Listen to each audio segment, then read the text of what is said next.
बहुत बहुत धन्यवाद आनंद जी। इतना लंबा इंट्रोडक्शन मेरा देने के लिए मुझे पता नहीं कहाँ से मिला इनको। मैं शायद बीच में पीछे से सोच रहा था कि इनको टैग करके बोलूं बस रहने दो, मेरा वजन बढ़ते जा रहा है। सर्वप्रथम बहुत बहुत धन्यवाद देता हूँ आप सभी को कि आप सबने अपना बहुत अमूल्य समय निकालकर इस विशेष कार्यक्रम में अपनी उपस्थिति प्रदान करी कार्यक्रम में, क्योंकि ये कार्यक्रम बहुत विशेष है और बड़ा मुझे बहुत ज्यादा खुशी भी हो रही है इस बात की कि इसलिए नहीं धन्यवाद दे रहा हूँ कि आप आ गए समय निकाल के, इसलिए धन्यवाद दिया। आज मुझे बहुत गर्व हो रहा है। लोग कहते 56 इंच का सीना, आज मेरा 112 इंच का सीना हो रहा है कि ये पूरा मेरा परिवार बैठा हुआ है। यहाँ पे जितने भी लोग पधारे हैं ये मेरे परिवार के सदस्य हैं, कोई गेस्ट या अतिथि नहीं है। कुछ बड़े हैं, कुछ छोटे हैं और कुछ बराबर के हैं, पर सब मेरे परिवार के सदस्य हैं। और आज मुझे बहुत खुशी हो रही है ये देख के कि इतना बड़ा परिवार यहाँ पे एक साथ मेरे साथ बैठा हुआ है। एक बार प्लीज जोरदार तालियां आपने। और अब बहुत ज्यादा विलंब हो गया है तो मैं थोड़ा जल्दी से अपने प्रोग्राम पे आता हूँ कि आज के अत्याधुनिक, आधुनिक और तेजी से बढ़ते हुए और बहुत तेजी से बदलते हुए परिप्रेक्ष्य में प्रत्येक व्यक्ति के लिए ये जरूरी हो जाता है कि 3 बातें उसके लिए बड़ी महत्वपूर्ण होती हैं कि हर व्यक्ति चाहता है कि हम सफल हों जीवन में, अपने अपने क्षेत्र में जो भी कार्य कर रहे हैं ये अपने अपने स्थान पे सफल हों और सफल होने के साथ में संतुष्ट हों कि हाँ मैं बहुत पैसा कमाना चाहता था तो मैंने पैसा कमा लिया, मैं संतुष्ट हूँ। मैं परिवार बनाना चाहता था, अपने बच्चों के लिए कुछ करना चाहता था तो मैंने कर दिया तो मैं संतुष्ट हूँ। लेकिन दूसरी तरफ, इसी के साथ साथ दूसरी तरफ देखा जाता है कि बहुत सारे लोग जीवन में सफल तो हो गए, संतुष्ट हो गए, लेकिन वो उतने खुश नहीं हुए। बहुत पैसा कमा लिया, बड़ी पोजीशन अचीव कर ली, संतुष्ट हो गए कि हाँ मैं जो चाहता था मैंने कर दिया, अपनी जिम्मेदारियां पूरी कर दी, लेकिन उसके बाद भी खुश नहीं है। मेरे पास आते हैं, मेरे घर में बैठते हैं तो मैं देखता हूं कि कहीं ना कहीं उनके चेहरे पे या उनके बैक ऑफ द माइंड में कुछ परेशानियां चलती रहती है। और कई बार ऐसा भी हुआ कि जाते जाते मुझसे पूछते हैं कि यार सर आपको जब भी मिलते हैं, सुबह मिलते हैं, दोपहर में मिलते हैं, शाम को मिलते हैं, रात को 11 बजे, 12 बजे, 1 बजे, 1:30 बजे भी मिलते हैं, तो आप इतने एनर्जेटिक क्यों दिखते, इतने खुश क्यों दिखते हो? तो मैंने कहा आप मेरे साथ रहते हो, आप भी खुश हो ना? तो बोलते नहीं हम चाहे कर भी हो नहीं पाते हैं। और पूछते हैं कि क्या क्या कमी रह गई आपके जीवन में, ऐसा क्या है जो नहीं कर पाए या नहीं प्राप्त कर पाए जो आप खुश नहीं हो रहे हो? तो बताना बड़ा मुश्किल हो जाता है। और इन्हीं सारी चीजों को ध्यान में रखते हुए एक ऐसा प्रोग्राम डिजाइन किया कि हम जिस जीवन में कुछ पाने के लिए जो हम भागते जा रहे हैं, जब हजारों लाखों लोगों से मैंने मेरे परिवार के अलावा भी जाके जब बाहर में इंटरेक्शन किया तो कुछ 2 लाइनें याद आती कि सपने को अपना समझे और रेत के महल बनाए। एक सपना बनाते जा रहे हैं जी, सपना देखो और उसे पाने के लिए, उसे सच करने के लिए उसके पीछे भागो। पर पता नहीं वो सपने कभी खत्म होते हैं कि नहीं होते हैं, या सच होते हैं कि नहीं हो पाते हैं, और हम उसके पीछे भागते जा रहे हैं। और भागते भागते हम पता नहीं कहीं गिर भी पड़ते हैं, कभी चोट लग जाती है। तो किसी की 2 लाइनें याद आती कि सपने को अपना समझे और रेत के महल बनाए, परछाई के पीछे भागे हाथ कछू ना। और ऐसे लोग जब मेरे पास आते हैं तो मैं उनको कहता हूँ आगे की 2 लाइनें कि नाम की पौड़ी छांव चले तू, छांव तले तू। नाम की पौड़ी मतलब जिस भी इष्ट को तुम मानते हो, चाहे अपने माता पिता को मानते हो, अपने किसी बड़े बुजुर्ग को मानते हो, या किसी भी भगवान या अनसीन पावर को जब मानते हो, उसके नाम की पौड़ी मतलब उसकी छत्र छाया में थोड़ी देर बैठ जाओ। बहुत दौड़ लिए, बहुत दौड़ लिए, थक गए हो गए। तो नाम की पौड़ी छांव तले तू, कर ले कुछ विश्राम। थोड़ा सा विश्राम कर लो, बहुत दौड़ लिए, बहुत थक गए। क्या पाने की चाह में दौड़ रहे हो, और क्या पा लोगे, और पाने के बाद क्या कर लोगे?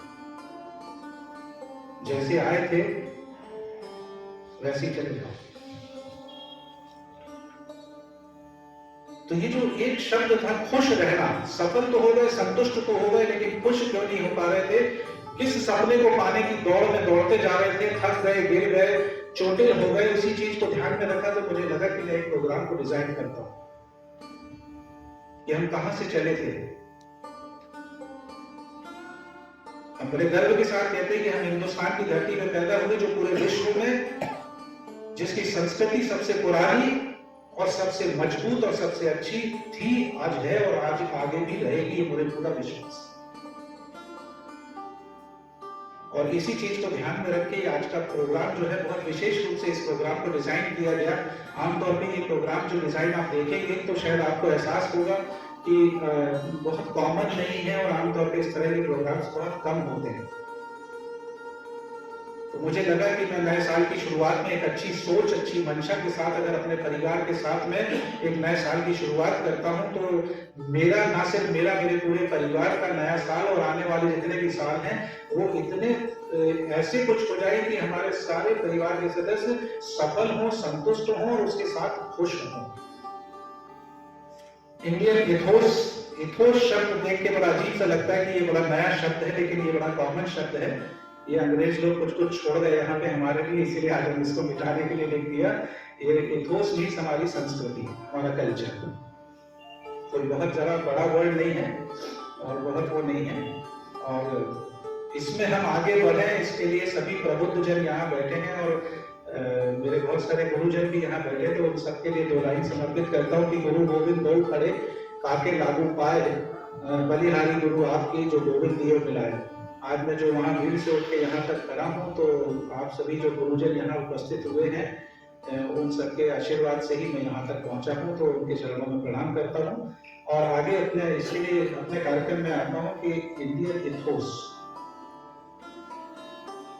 Ethos values in modern management. आज के समय में, आज के आधुनिक अत्याधुनिक समय में तेजी से बढ़ते हुए हाईली कॉम्पिटिटिव और बदलते हुए परिप्रेक्ष्य में बिना किसी चीज को कॉम्प्रोमाइज किए, हम नहीं कहते कि आप आध्यात्मिक में चले जाओ, धार्मिक में, जिसकी इच्छा है जो वैसा वैसा करे। मुझे किसी से कोई आपत्ति नहीं कि तुम ये मत करो, तुम वो मत करो, तुम ऐसा करो या तुम वैसा करो, नहीं, जैसा आप चाहते हो वैसा करो। लेकिन अपनी संस्कृति का आज के जीवन में कुछ ऐसा मेलजोल कर दो कि आप सफल, संतुष्ट और खुश रहें।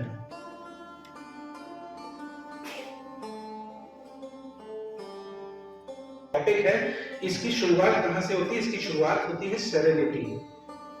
तो इसकी शुरुआत होती है एक शब्द से जिसको कहते हैं सेरेनिटी। सेरेनिटी मींस, इसका जो ओरिजिन हुआ वो हुआ सेरीन वर्ड से, सेरीन शब्द से। सेरीन का मतलब होता है ईश्वर के दूत, जो ईश्वर के समकक्ष या उनके बहुत करीब। And that someone great has said that God has given a beautiful gift to all of us by giving this beautiful human body. And He put all the things in us which He is in anyone else in this world. ईश्वर ने हमको इंसान का शरीर देकर प्रकृति का एक नायाब तोहफा दिया और उसके अंदर वो सारी चीजें डाली जो दुनिया में किसी और के अंदर डाली थी। फिर ऐसा क्या हुआ कि जीवन की दौड़ में कोई बहुत आगे तक चला गया, सफल हो गया, संतुष्ट हो गया और बहुत खुश हो गया। लेकिन दूसरी तरफ हम देखते हैं, साइमल्टेनियसली हमारे आसपास भी देखते हैं कि कुछ लोग अभी भी जीवन जीने के लिए संघर्ष करते नजर आते। और अंतर क्या हुआ? जिसने अपने अंदर झांक के अपनी चीजों को पहचाना, उनको इम्प्रूव किया, उनको प्यूरिफाई किया, डिवाइन एंड क्लीनलीनेस, अपने सूक्ष्म शरीर को अगर थोड़ा थोड़ा क्लीन करते जाएंगे, हमारे जीवन की दिशा और दशा बदलती जाएगी।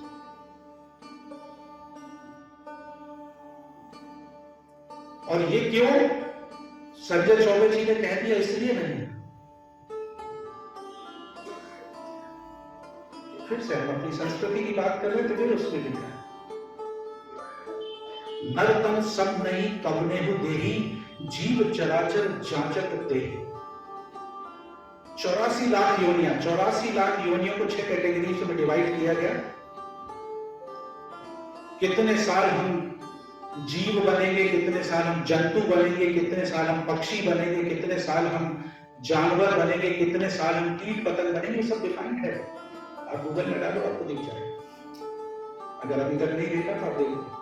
लेकिन 84 लाख योनियों में मात्र एक योनि, इस इंसान की योनि ऐसी है जिसमें हम अपने पिछले सारे जितने युगों से जितने भी योनियां हमारी हुई हैं उसमें जो भाव कर्मों के फल हैं उसको बैलेंस करने की सुविधा हमें इस मात्र एक योनि में मिलती है, इंसान के शरीर। और इसीलिए कहा है कि नरतन सम नहीं करने देही, मतलब नरतन के समान कोई भी दूसरी देह नहीं है। और क्यों नहीं है, इसलिए क्या होता है, तो जीव चराचर जांचते ही, मतलब पूरे ब्रह्मांड की जो 84 लाख में से इस एक योनि को छोड़ के जितनी भी योनियां हैं वो हमको देखती है, हमको ताकती रहती है कि अच्छा आपको नर्तन मिल गया है, अब देखिए आप क्या करते हैं। और बड़ा अच्छा उदाहरण, लाइव उदाहरण मैं आपको देता हूं, बहुत प्रैक्टिकल उदाहरण, कोई अध्यात्म की बात नहीं, उधर नहीं जाए। आप कभी शहर से बाहर जाओ, अपनी कार लो और या जो भी है बस लो, ट्रेन लो, कहीं भी बाहर जाओ और 2-4 दिन बाद जब आप वापस लौटते हो ना, तो जैसे ही आप अपने शहर के नजदीक आते हो तो देखो आपको एकदम से एक अजीब फीलिंग आने लगती है। आपको वहां के बाहर देखोगे तो जो पेड़ पौधे लगते हैं वो भी आपको पहचाने हुए लगने लगते हैं, जो रोड आपको दिखती है वो आपको पहचानी हुई दिखने लगती है, जो लोग निकल रहे हैं भले आपका नाम जानते नहीं जानते, लेकिन हाँ अरे भैया आ गया, अरे शेखपुरा आ गया, अरे आगे कटनी आ गया, अरे जबलपुर आ गया, आपके अंदर एक फीलिंग आ गई। बट यकीन मानो ये सारी चीजें जो आपको फीलिंग्स दे रही है, यही चीजें आपको ऑब्जर्व भी कर रही है। अच्छा महाराज जी आपको नर्तन मिल गया, आप देखें आप क्या करें। और जब ये सुविधा हमको मात्र एक इंसान की योनि में मिली है तो हमारा ये फर्ज बनता है कि हम इसको प्यूरिफाई करें, डिवाइन बनाएं और इसको क्लीन करें। क्यों? क्योंकि ताकि पिछले जितने भी भाव कर्मों के फल हैं उनको हम बैलेंस करें, ताकि हमारा ये जीवन जो है ये अच्छा बनते जाए। लेकिन होगा कैसा?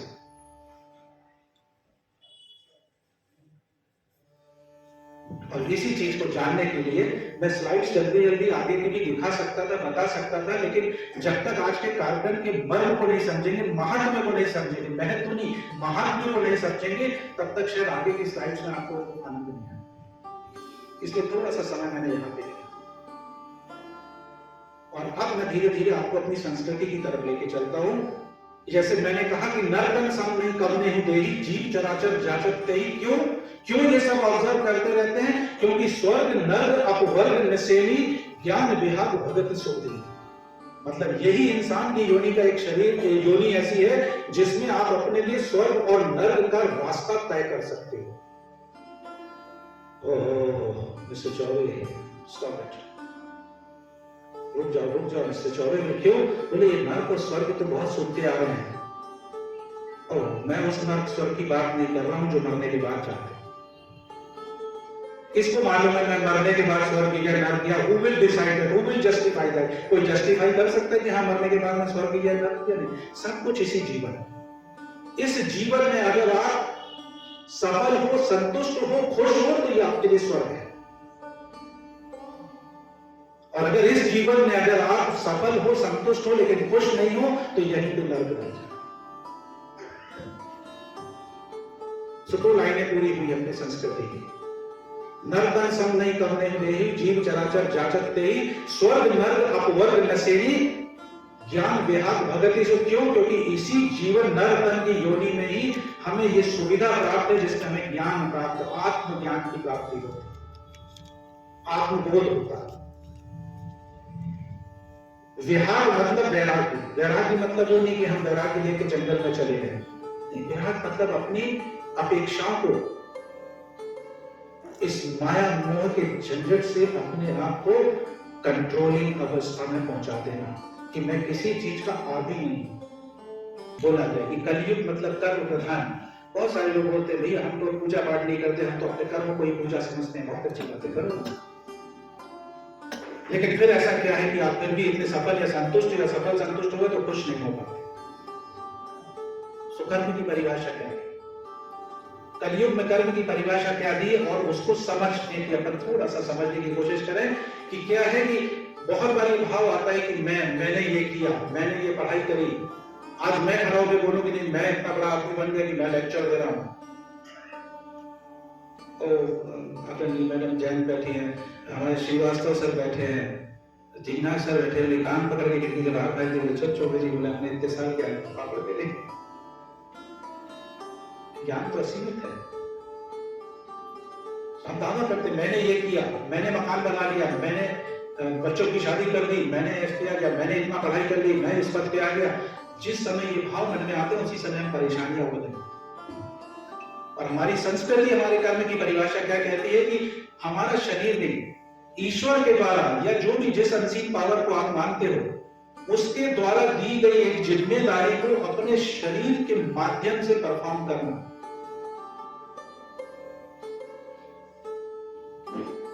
हमारा शरीर सिर्फ माध्यम, ईश्वर के द्वारा या उस अनसीन पावर के द्वारा हमें एक जिम्मेदारी दी गई और उसने हमारे शरीर को माध्यम बना के हमसे वो कार्य करवाया। बात यहीं तक खत्म नहीं होती, इसके बाद ही तो असली फिल्म जो है वो तभी चालू होती है। कैसे चालू होती है कि जब मोमेंट हम कोई भी कार्य करते हैं, चाहे कोई भी आध्यात्मिक कार्य करें, सोशल कार्य करें, व्यक्तिगत कार्य करें, चाहे हमारी पर्सनल लाइफ हो, सोशल लाइफ हो या प्रोफेशनल लाइफ, ये मेरी है कि आप ईश्वर के द्वारा दिए गई जिम्मेदारी को अपने शरीर के माध्यम से परफॉर्म करना, अंजाम तक पहुंचाना और उसको उसी के चरणों में समर्पित कर दें। और क्या करना कि प्रार्थना करना कि भगवान अगर मेरे कर्म से कुछ भी पुण्य अर्जित हुआ है, पुण्य अर्जित मतलब जो भी प्रोडक्टिविटी हुई है, जो भी प्रोडक्टिविटी हुई है उसको तुम ही डिसाइड करके जिसको जरूरत है उसको यथा योग्य जगह पहुंचा देना ताकि उसके जीवन में भला हो। बजा जोर से बजा, जोर से बजा।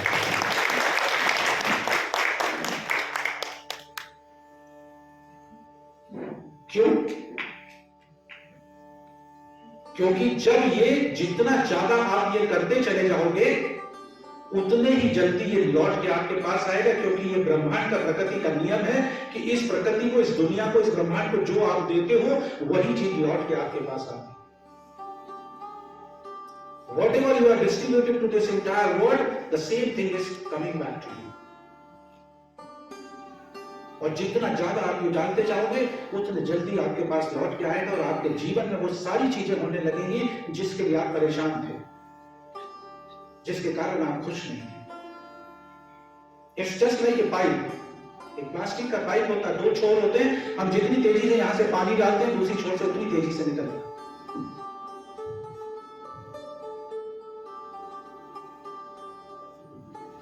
अपने द्वारा किए गए, अपने शरीर को माध्यम बनाकर किए गए कार्य को भगवान के चरणों में, जिसको भी आप अपना इष्ट मानते हो उसके चरणों में समर्पित कर देना और प्रार्थना करना कि भगवान अगर इससे मेरे किसी पुण्य की प्राप्ति हुई है तो उसका भी निर्णय मैं आपके ऊपर छोड़ता हूं, क्योंकि मैं डिसीजन अथॉरिटी नहीं हूं। यथायोग्य जिसको जरूरत है वहां तक पहुंचा देना ताकि दूसरों का भला हो। और जितना ज्यादा हम ये करते जाएंगे तो लौट के उतने जल्दी हमारे पास लौट के आएगा और फिर हमारे जीवन में भी वो सब कुछ होने लगेगा जो हम चाहेंगे। फिर हमें किसी चीज की दरकार नहीं है कि मेरे पास पैसा नहीं है, मेरे को किसी ने बताया नहीं, मेरे को किसी ने समझाया नहीं, मेरे को किसी ने डांटा नहीं, मेरे पास साधन नहीं थी, मेरे पास सुविधा नहीं थी, मुझे जो मिलना चाहता था मुझे सब मिल रहा। वो भगवान का वचन भी बड़ा प्यारा भजन करते, मेरा आपकी कृपा से सब काम हुआ है, करते हो तुम कन्हैया मेरा नाम हो। अरे आनंद में आने लगे और मैं कितने आनंद में हूँ, कहाँ गए? मेरे पास तो परमानेंट आनंद भगवान ने दे दिया। जो व्यक्ति अभी यहाँ खड़े होकर एंट्री कर रहे थे, जो आपको प्रोग्राम के बारे में आगे हमारे प्रोग्राम को आगे बढ़ाने थे, उनका नाम ही आनंद है। और देखो भगवान ने उनको साक्षात मेरे पास भेज दिया कि लो परमानेंट आनंद अपने पास रखो। अब तो फेविकॉल से चिपक गया, जो चाहे भी तो छोड़ के नहीं जा सकते। एक बार जोरदार ताली आनंद जी को।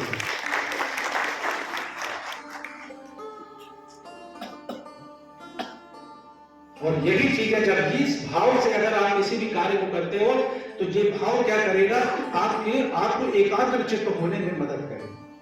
यानी आपकी पांचों इंद्रियां जो इधर उधर भटक रही थी उनको एक पॉइंट पे स्थिर कर देगा, न्यूट्रलाइज कर देगा।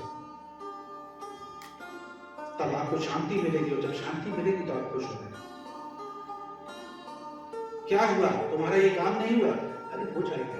अरे यार ये काम नहीं हुआ है, कोई दिक्कत नहीं, रिलैक्स नहीं। क्यों? मुझे भरोसा है कि हो जाएगा। क्यों? क्योंकि मैंने वो पाइप में बहुत सारा डाला हुआ है, तो लौट के बहुत जल्दी मेरे पास आने वाला है। एक दिन में नहीं होगा, लेकिन एक दिन जरूर होगा,